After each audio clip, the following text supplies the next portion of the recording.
ఉదయకాలపు దేవుని ప్రత్యక్షత.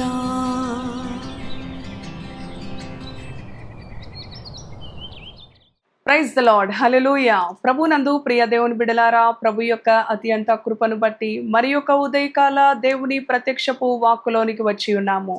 ఆయన వాక్కు మన జీవితాలకి ధైర్యాన్ని, బలాన్ని, సంతోషాన్ని, నెమ్మదిని కలుగచేస్తూ ఉన్నది. రండి, దేవుని వాక్కుతో మన దినచర్యను ప్రారంభించుకుందాం. పరిశుద్ధ గ్రంథములో 1 కొరింథీ పత్రిక 5వ అధ్యాయం 6-7 వచనములను చదువుకుందాం. మీరు అతిశయపడుట మంచిది కాదు. పులిసిన పిండి కొంచెమైనను ముద్దంతయు పులియజేయునని మీరెరుగరా? మీరు పులిపిండి లేని వారు గనుక క్రొత్త ముద్ద అవుటకై ఆ పాతదైన పులిపిండిని తీసి పారవేయుడి. హల్లెలూయా, దేవునికి స్తోత్రం.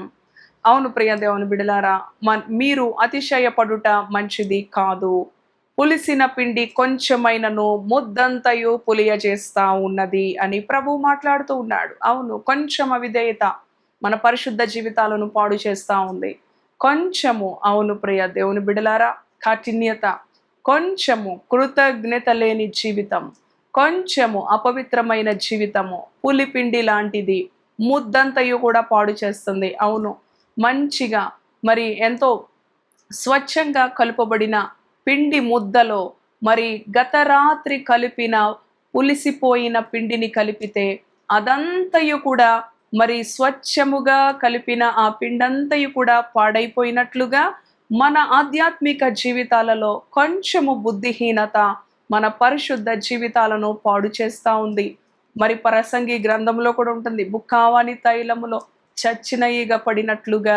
మరి అవును ప్రియ దేవుని బిడలారా, చిన్న ఈగే కదా తీసి పారేసిన, అవును ఆ వాసన, అవును ప్రియ దేవుని బిడలారా, ఎన్నటికీ మనము పోగొట్టలేము. అలానే ఈ పులిసిన పిండి అనుభవము మరి మన పాపమునకు, అవిధేయతకు గుర్తుగా కనిపిస్తా ఉన్నది. ప్రియ దేవుని బిడలారా, పరిశుద్ధ గ్రంథములో ఆకాను అనే వ్యక్తి శపితమైనది తీసుకొనవద్దు అని ప్రభు ఆజ్ఞాపించాడు. మరి ఆ యెరికో పట్టణాన్ని దేవుడు వారి స్వాధీనం చేసినప్పుడు దేవుడు ఆజ్ఞాపించాడు యెహోషువ ద్వారా, ప్రజలందరికీ కూడా ఈ వస్తువులలో ఏది కూడా మీరు ముట్టకూడదు, ఇది శపితమైనది. మరి ఒకవేళ బంగారము, వెండి మరి మీకు కనబడినప్పుడు అది మరి దేవుని సన్నిధిలోనికి తీసుకొని రమ్మని ప్రభు ఆజ్ఞాపించి ఉండగా, చూడండి, కొంచెం అవిధేయత వలన ఆకాను చేసిన తప్పును బట్టి మరి చిన్న హాయి పట్టణాన్ని వారు జయించలేక పారిపోయి తిరిగి వచ్చిన అనుభవాన్ని మనము చదువుకుంటాము యెహోషువ గ్రంథములో. ప్రియ దేవుని బిడలారా, ఒక్క వ్యక్తి చేసిన అవిధేయతను బట్టి ప్రజలందరి మీదకి ఉగ్రత వచ్చినది. నీ కుటుంబములో నీవు చేసే పాపమును బట్టి, నీవు చూపే అవిధేయతను బట్టి మరి పసిబిడ్డలు, అవును ప్రియ దేవుని బిడలారా, అభం శుభం తెలియని అమాయకులైన నీ కుటుంబము బలి అవ్వచ్చేమో. ఆనాడు ఆకాను చేసిన అవిధేయతకు చూడండి, ఆకానుతో పాటు ఆకాను కుటుంబీకులు అందరూ కూడా రాళ్లతో కొట్టి చంపబడ్డారు. ప్రియ దేవుని బిడలారా, బాధకరమైన లోయగా, ఆకోరు లోయగా అది ఇప్పటికీ కూడా పిలువబడుతూ ఉన్నది.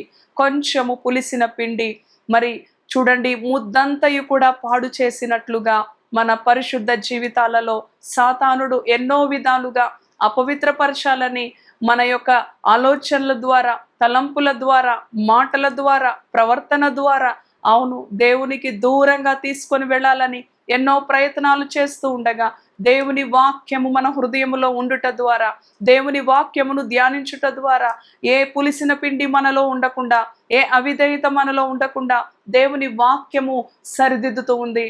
దేవుని వాక్యము మనలను బలపరుస్తూ ఉంది. దేవుని వాక్యము మనలను పరిశుద్ధపరుస్తూ ఉంది. ప్రియ దేవుని బిడ్డ, ఈ ఉదయకాలం దేవుని యొద్ద విన్నవించుకుందాం. కొంచెము పాపము మరి దేవుని యొక్క వాక్యము మరి యెషయా గ్రంథంలో ఉంటుంది కదా, విననేరకై ఉండునట్లు నా చెవులు మందం కాలేదు, నా చెయ్యి కురచ కాలేదు, మీ పాపములు అనే అడ్డుగోడ మీకును నాకును అడ్డముగా ఉన్నది. అవును, ఆ అడ్డుగోడను తొలగించుకున్నప్పుడు దేవుని ఆశీర్వాదము మన కుటుంబం మీదకి రావడానికి మనము కారకులంగా ఉంటాం. దేవుని శాపమును తీసుకొచ్చే వారంగా కాకుండా దేవుని ఆశీర్వాదమును మన బిడ్డల మీదకి తీసుకొని వచ్చే వారిగా మన జీవితాలు ఉండులాగున పరిపూర్ణంగా దేవునికి సమర్పించుకొని ఏదైనా పులిసిన పిండి అనుభవము, ఏదైనా అవిధేయత, ఏదైనా దుష్టత్వం, ఏదైనా క్రోధం, ఏదైనా దేవుని ఎదుట అవును ప్రభువా నాకు చూపించు, నాలో ఏదైనా ఆయాసకరమైనది ఉన్నదేమో, ఏదైనా పులిసిన పిండి అనుభవం నా జీవితం అంతా, నా కుటుంబం అంతా పాడు కాకుండా నన్ను సరిదిద్దు నీ వాక్యపు వెలుగులని దేవుని వాక్యానికి లోబడి మన కుటుంబాల మీదకి ఆశీర్వాదాన్ని తీసుకొచ్చే వారిగా మన జీవితాలు ఉండాలని ప్రభు మాట్లాడుతూ ఉండగా దేవుని వాక్యానికి లోబడదాం, ప్రార్థిద్దాం. దయగలిగిన తండ్రి, పరిశుద్ధుడా, నీ పరిశుద్ధ నామానికి వందనాలు. ఈ ఉదయకాల ప్రత్యక్షపు వాక్కు ద్వారా అవును తండ్రి నాయనా, కొంచెము నాయనా పులిసిన పిండి ముద్దంతయు కూడా ఏ విధంగా పాడు చేస్తూ ఉందో, అటువంటి అవిధేయత, అటువంటి పాపము చిన్నదేగా, కొద్దిగే కదా, ఇది కూడా దేవుడు దృష్టిస్తాడా అని ఎంతో మంది ఎన్నో అపోహల్లో అవును ప్రభువా తండ్రి నిన్ను ఆరాధిస్తూనే సినిమాలు చూసేవారుగా, బూతులు ఆడేవారుగా, లోకములో నైనా లోకస్తులతో కలిసి లోకాచారాల్లో, లోక ఆటపాటల్లో కూడా నిమగ్నమయ్యేవారుగా క్రైస్తవులు ఉన్నారు ప్రభువా. అట్టి వారితో మాట్లాడండి, అట్టి వారిని మీరు విడిపించండి. కొంచెం పులిసిన పిండి ముద్దంతయు పులియ చేస్తా ఉంది, కొంచెము పాపము కుటుంబం అంతటి మీదకి శాపాన్ని తీసుకొస్తా ఉంది ప్రభువా. అలాంటి వారుగా కాక నీ బిడ్డలు అనేకులకు దీవెనకరముగా, మేలుకరంగా, ఆశీర్వాదకరంగా వర్ధిల్లాలని నీవు ఎంతగానో నీ బిడ్డలను ప్రభువా నాయన కోరుకుంటూ ఉన్నావు ప్రభువా. తండ్రి ఆనాడు నాయన ఆజ్ఞను అతిక్రమించాడు, అవిధేయత కొంచెమే కదా అనుకున్నాడు. కానీ ప్రభువా తండ్రి నాయన ఆశించి దాచిపెట్టుకున్న ఆ అనుభవాన్ని బట్టి ఉగ్రత వచ్చి ఉన్నది ప్రభువా. తండ్రి అలాంటి ఉగ్రతకి పాలుగా ప్రభువా నీ బిడ్డలు ఉండక ఆశీర్వాదానికి కారకులుగా నీ బిడ్డలను దీవించమని, ఆశీర్వదించమని నీ వాక్యపు వెలుగులో నీ బిడ్డలను దర్శించినందుకు కృతజ్ఞతలు తెలియజేస్తూ యేసు నామములో ప్రార్థిస్తున్నాను తండ్రి. Amen, amen. Praise the Lord. God bless you.